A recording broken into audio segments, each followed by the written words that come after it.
Now, these abilities operate whether you know it or not, but often they operate in spite of you rather than with your conscious cooperation. And often when you do find yourself using them, you become frightened, disoriented, or confused. No matter what you have been taught, you must understand, for example, that basically speaking, perceptions are not physical in the way that the term is usually used. If you catch yourself perceiving information through other than your physical senses, then you must accept the fact that this is the way perception works. What often happens is that your conception of reality is so limited that you take fright whenever you perceive any experience that does not fit into your conception. Now, I am not speaking merely of abilities loosely called quote-unquote extrasensory perception. These experiences seem extraordinary to you only because you have for so long denied the existence of any perception that did not come through the physical senses. So-called extrasensory perception gives you but a crude and distorted idea of the basic ways in which the inner self receives information, but the concepts built around extrasensory perception are at least nearer the truth, and as such represent an improvement over the idea that all perception is basically physical. Now, it is nearly impossible to separate a discussion of the nature of the soul from a discussion of the nature of perception. Very briefly, let us review a few points. You form physical matter and the physical world that you know. The physical senses actually can be said to create the physical world, in that they force you to perceive an available field of energy in physical terms, and impose a highly specialized pattern upon this field of activity.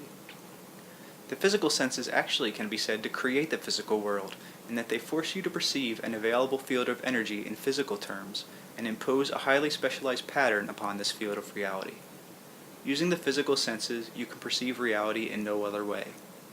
This physical perception in no way alters the native, basic, unfettered perception that is a characteristic of the inner self being the portion of the soul that is within you. The inner self knows its relationship with the soul.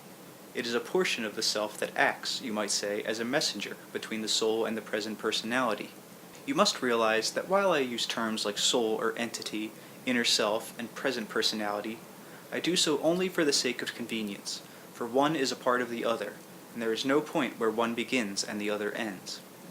You can see this easily for yourself if you consider the way in which psychologists use the term ego, subconscious, and even unconscious. What seems subconscious in one instant may be conscious the next. An unconscious motive may also be conscious at one point. Even in the terms your experience should tell you that the words themselves make divisions that do not exist in your own experience. You seem to perceive exclusively through your physical senses, and yet you have only to extend your egotistical ideas of reality, and you will find even your egotistical self accepting quite readily the existence of non-physical information. As it does, so its own ideas of its own nature will automatically change and expand, for you will have removed limitations to its growth. Now, any act of perception changes the perceiver, and so the soul, considered as a perceiver, must also change. There are no real divisions between the perceiver and the thing seemingly perceived. In many ways, the thing perceived is an extension of the perceiver. This may seem strange, but all acts are mental, or if you prefer, psychic acts. This is an extremely simple explanation, but the thought creates the reality. Then the creator of the thought perceives the object, and he does not understand the connection between him and the seemingly separate thing.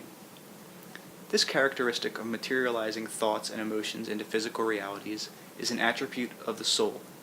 Now, in your reality, these thoughts are made physical.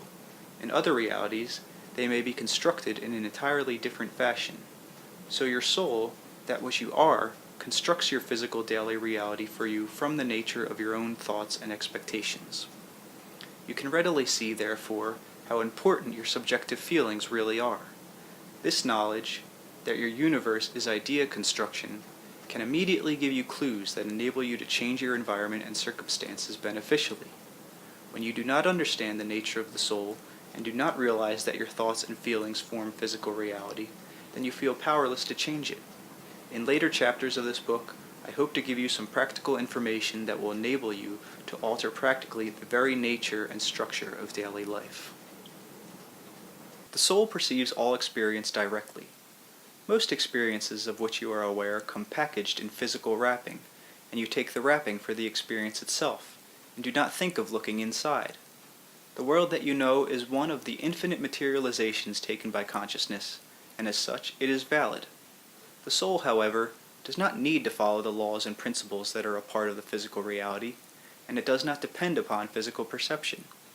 The soul's perceptions are of acts and events that are mental, that lie, so to speak, beneath physical events as you know them.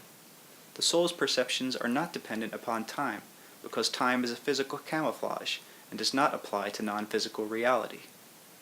Now, it is difficult to explain to you how direct experience actually works, for it exists, a total field of perception, innocent of the physical clues such as color, size, weight, and sense, with which your physical perceptions are clothed. Words are used to tell of an experience, but they obviously are not the experience that they attempt to describe. Your physical subjective experience is so involved with word thinking, however, that it is almost impossible for you to conceive of an experience that is not thought-word oriented. Now, each event of which you are aware is already a translation of an inner event, a psychic or mental event that is perceived by the soul directly, but translated by the physically oriented portions of the self into physical sense terms. It goes without saying, then, that the soul does not require a physical body for purposes of perception, that perception is not dependent upon physical senses, that experience continues whether or not you are in this life or another, and also that the soul's basic methods of perception are also operating within you now even as you read this book. It also follows that your experience within the physical system is dependent upon a physical form and physical senses, again because these interpret reality and translate it into physical data. It also follows that some hints of the soul's direct experience can be gained by momentarily switching the physical senses off, by refusing to use them as perceptors, and falling back upon other methods. Now, you do this to some extent in the dream state, but even then, in many dreams, you still tend to translate experience into hallucinatory physical terms. Most of the dreams that you recall are of this nature. At certain depths of sleep, however, the soul's perception operates relatively unhampered. You drink, so to speak, from the pure well of perception. You communicate with the depths of your own being and the source of your creativity. These experiences, not being translated physically, do not remain in the morning. You do not remember them as dreams. Dreams, however, may later the same evening be formed from the information gained during what I will call the depth experience. These will not be exact or near translations of the experience, but rather of the nature of dream parables, an entirely different thing, you see. Now, this particular level of consciousness, occurring in the sleep state, has not been pinpointed by your scientists. During it, energy is generated that makes the dream state itself possible. It is true that dreams allow the physically oriented self to digest current experience, but it is also true that the experience is then returned to its initial components. It breaks apart, so to speak. Portions of it are retained as quote-unquote past physical sense data, but the whole experience returns to its initial direct state. It exists then eternally, separated from the physical clothing that you need in order to understand it. Physical existence is one way in which the soul chooses to experience its own actuality. The soul, in other words, has created a world for you to inhabit, to change, a complete sphere of activity in which new developments and indeed new forms of consciousness can emerge. In a manner of speaking, you continually create your soul as it continually creates you. Now, the soul is never diminished, nor basically are any portions of the self. The soul can be considered as an electromagnetic energy field of which you are part. It is a field of concentrated action when you consider it in this light, a powerhouse of probabilities or probable actions seeking to be expressed, a grouping of non-physical consciousnesses that nevertheless knows itself as an identity. Look at it this way. The young woman through whom I speak once stated in a poem, and I quote, "These atoms speak and call themselves my name." Now, your physical body is a field of energy with a certain form, however, and when someone asks you your name, your lips speak it, and yet the name does not belong to the atoms and molecules in the lips that utter the syllables. The name has meaning only to you. Within your body, you cannot put your finger upon your own identity. If you could travel within your body, you could not find where your identity resides, yet you say, "This is my body, and this is my name." If you cannot be found, even by yourself, within your body, Then where is this identity of yours that claims to hold the cells and organs as its own?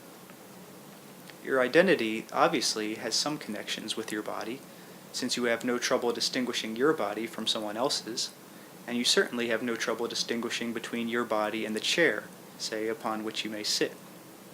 In a large manner, the identity of the soul can be seen from the same viewpoint. It knows who it is, and is far more certain of its identity indeed than your physical self is of its identity. And yet now where in this electromagnetic energy field can the identity of the soul as such be found? It regenerates all other portions of itself, and gives you the identity that is your own. And when it should be asked, "Who are you?"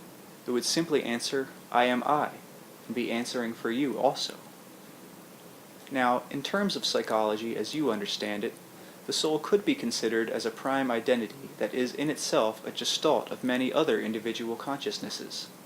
An unlimited self that is yet able to express itself in many ways and forms, and yet maintain its own identity, its own I-amness, even while it is aware that its I-amness may be a part of another I-amness. Now, I am sure it may seem inconceivable to you, but the fact is that this I-amness is retained even though it may, figuratively speaking now, merge with and travel through other such energy fields. There is, in other words, a give and take between souls or entities, and no end of possibilities, both of development and expansion. Again, the soul is not a closed system. It is only because your present existence is so highly focused in one narrow area that you put such stern limits upon your definitions and the self, and then project these upon your concepts of the soul. You worry for your physical identity and limit the extent of your perceptions for fear you cannot handle more and retain your selfhood. The soul is not frightened for its identity. It is sure of itself. It ever seeks. It is not afraid of being overwhelmed by experience or perception. If you had a more thorough understanding of the nature of identity, you would not, for example, fear telepathy, for behind this concern is the worry that your identity will be swept away by the suggestions or thoughts of others. No psychological system is closed. No consciousness is closed, regardless of any appearances to the contrary within your own system. The soul is a traveler, as has been said so often, but it is also the creator of all experience, and of all destinations in your terms. It creates the world as it goes, so to speak. Now, this is the true nature of the psychological being of which you are part. As mentioned earlier, later in the book I will give you some practical suggestions that will allow you to recognize some of your own deeper abilities, and utilize them for your own development, pleasure, and education. Consciousness is not basically built upon those precepts of good and evil that so presently concern you. By inference, neither is the soul. This does not mean that in your system and in some others, these problems do not exist, and that good is not preferable to the evil. It simply means that the soul knows that good and evil are but different manifestations of a far greater reality. Now, I want to emphasize again that while all this sounds difficult in the telling, it becomes much more clear intuitively when you learn to experience what you are. For if you cannot travel inside your physical body to find your identity, you can travel through your psychological self. There are far more wonders to perceive through this inward exploration than you could possibly believe until you begin such a journey for yourself. You are a soul. You are a particular manifestation of a soul, and it is sheer nonsense to think that you must remain ignorant of the nature of your own being. You may not be able to put your knowledge clearly into words, but this will in no way negate the value or the validity of the experience that will be yours once you begin to look inward. Now, you may call this a spiritual or psychological or psychic exploration, if you prefer. You will not be trying to find your soul. In that respect, there is nothing to find. It is not lost, and you are not lost.